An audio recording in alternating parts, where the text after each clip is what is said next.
Emas atau perak? Mana yang lebih untung? Yuk kita bahas. Bird Hand Gold. Saving for future. Zaman dulu harga emas dan harga perak itu setara ya, kurang lebih masih bonda-bandi lah. Tapi makin modern, emas itu harganya lebih tinggi daripada perak, jauh kemana-mana. Contohnya tahun 2000, emas itu harganya 1:60 guys. Nah, tahun 2020 waktu pandemi itu 120:1. Artinya 120 gram perak baru dapat 1 gram emas. Jauh banget. Jadi emas lebih cepat naiknya atau lebih tinggi naiknya kalau disimpan dalam jangka panjang. Kenapa bisa gitu? Karena emas itu lebih langka daripada perak. Fungsinya emas juga lebih banyak dipakai di alat elektronik ketimbang perak. Perak terpakai buat hal-hal industri seperti cermin dan sebagainya, itu pakai perak. Tapi karena ada jumlah permintaan dan jumlah stok jumlahnya berbeda, maka hasilnya juga berbeda. Terlebih daripada itu, emas seringkali dipakai buat cadangan devisa negara.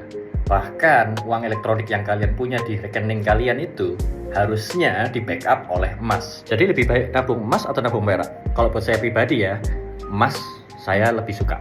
Kenapa? Karena daya simpannya, daya tahannya terhadap inflasi lebih bagus. Dan kenaikannya lebih cepat, lebih tinggi juga daripada perak. Tapi perak itu fluktuatifnya lebih naik turun ya. Jadi buat teman-teman yang pengen trading itu lebih condong ke perak biasanya.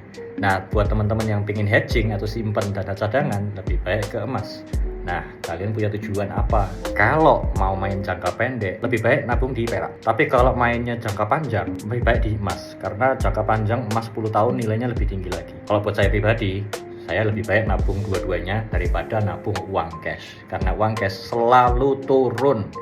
Orang yang paling bodoh, orang yang paling miskin adalah orang-orang yang cuman simpen cash. Orang kaya rata-rata cashnya cuma 20%. So, buat kamu kalau misalnya mau tetap kaya, simpen emas, mau lebih kaya lagi, simpen aset-aset yang punya pertumbuhan lebih bagus daripada emas.